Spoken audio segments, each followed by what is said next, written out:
baby! It's never a boring day in these stock markets as I went ahead and purchased one new Dividend stock. This real estate investment trust is yielding around 6% right now. Follows suit with my RioCan, which has been nicely rallying after earnings. And of course, I'm talking about that Smart Centers, guys. I don't know if I'm making a crucial mistake here. I got a little too giddy and I decided to purchase a starter position going into the earnings that are releasing over the next day. If those earnings are great, then of course I will be buying more. If those earnings aren't so good, I might be down on the initial purchase I just made and I'll be considering selling it, but this gets me a little bit more convicted and I'm going to reveal to you that exact purchase, show you what I paid for it, how many shares I got. But before we do, I want to open this up to a broader view conversation because the markets have been rallying back nicely today and we're going to talk about why. If this is a conversation that interests you, consider hitting that like button because first and foremost, this is a really fear-driven market. We all know this, and I do not trade stocks based off political rhetoric. Never have, never will. I'm not Meet Kevin, but a lot of people are talking about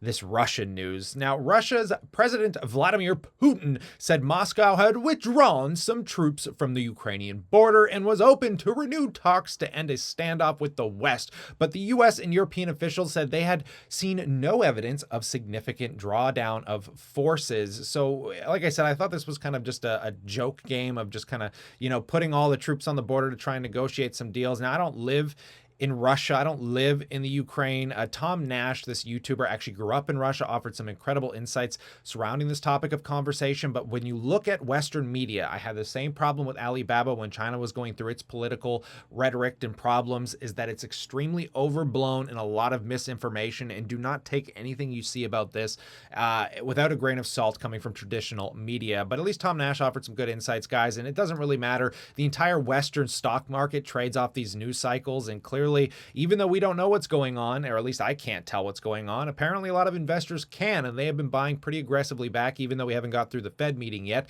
But nonetheless, not complaining. Lots of green here, folks. We got Bitcoin back. The general indices have come back up. Apple, Microsoft, all of our tech stocks have rallied over a percent roughly. The only place I'm seeing somewhat red still, guys, is actually coming from my real estate investment trusts, an area I've been highly focused on lately. But MPW has pulled back to what I'm going to call buying territory. I listened to their earnings call that came out a week or two ago. I kind of went through their earnings today. I was very happy with it. Might consider reinvesting some dividends in there. And even Stag has been pulling back here. These are two of my some favorite REITs, and these are some opportunities to finally get them off of their highs because Stag was hitting all-time highs not that long ago, and so was Medical Properties Trust. So some pretty nice opportunities for you guys looking for some higher dividend yields out there. It was nice to see Alibaba, speaking of the Chinese market, trading up 3.52% today. Going to be keeping an eyeball on this one because I know many of you are hoping to see BABA come back as a value play. Other than that, a lot of you small cap, high risk investors are pretty happy. I mean, we got the ARK Invest up 5% today. A lot of those other kind of smaller cap companies like Hyliion up over 5% today. Rocket Labs, I saw Virgin Galactic, I think was up 10% today. So it's nice to see that we're getting a little bit of hope, but we're still nowhere near off the bottoms that we've hit. So I don't know if this is just an interim speckle of hope or if it's just kind of a dead cat bounce into some further fear led by these upcoming Federal Reserve meetings. But nonetheless, folks, what do we got coming up that's interesting me? Earnings, baby.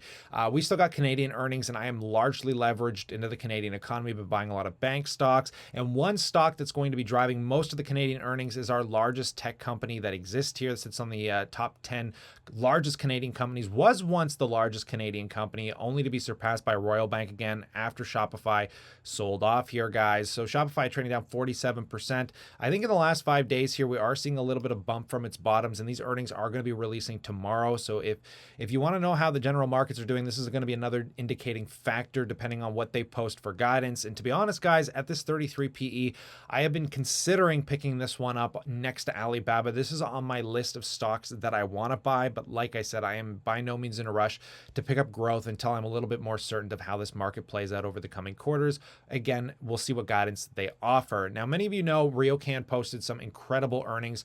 This real estate investment trust finally started to rebump up its dividend. We have seen like a one-year growth rate of 33% outperforming the S&P 500, and even year to date outperforming the S&P 500. And I've been trying to find a way to complement this REIT because I own way too much of it. It is currently the largest position in my portfolio. So I sold a little bit off today, and I just wanted to reposition it, just started to kind of adjust those weighted averages, and I put it into Smart Centers, guys. Smart Centers is paying a much higher yield. It doesn't come with as a high as conviction. I noticed from analysts, there's more bears from analysts on this stock than there are bulls, but I listened to their last earnings call, and that last earnings call made me feel comfortable enough to start a position, and that was the Q3. But either tonight or tomorrow morning, we're going to get the Q4 release of earnings, and that's going to completely tell me whether I made a mistake or whether I made a good buy on this company. Because going into the actual portfolio here, guys, if you can see that, let me move my head down a little bit.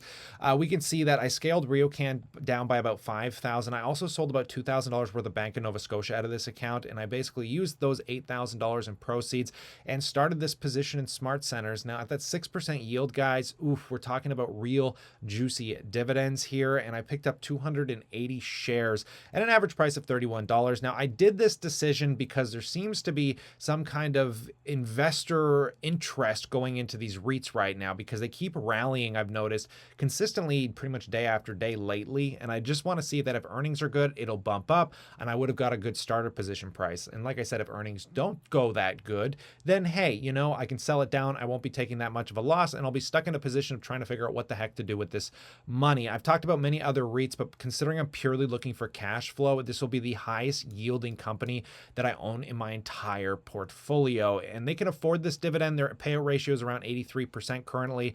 So we'll just take a listen to the earnings, see what happens. But Smart Centers, you get everything. You get those outdoor malls. You're getting investments into residential.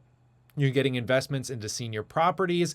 You're getting just so much going on with this company. I'm going to probably do a full video on it. But if you guys want to join these conversations live, I figured I'd make a new product on the chartmaster.com, guys. If you want to talk with me literally 24/7, 7 days a week, get all of our stock market portfolio trackers and finance trackers, just come on over here. It's only $29.99, guys. I just figured that I'd start a new chat group, try and get some people involved. And if you have questions you want to ask, you want to support the channel, this is a cheap, fun way to do it, in my opinion. But at this point, I pass the question off to you folks. What do you think about the current fear-driven market that we live in? Like I said, I'm not going to invest based off of it, but I am going to steer and kind of reposition my sail on my ship, just to kind of make sure I'm not over leveraged into tech companies, and also not over leveraged into kind of these recession-proof companies. A nice balance, get my dividend yields up, trying to get to that 10,000 mark. I feel like I'm so close, but I don't want to pressure myself too much here. This is a methodical, slow, passive income, cost average investing style. And if that's something you appreciate, consider subscribing for updates. But stay cool, stay awesome, and as always, I look forward to catching you in the next one.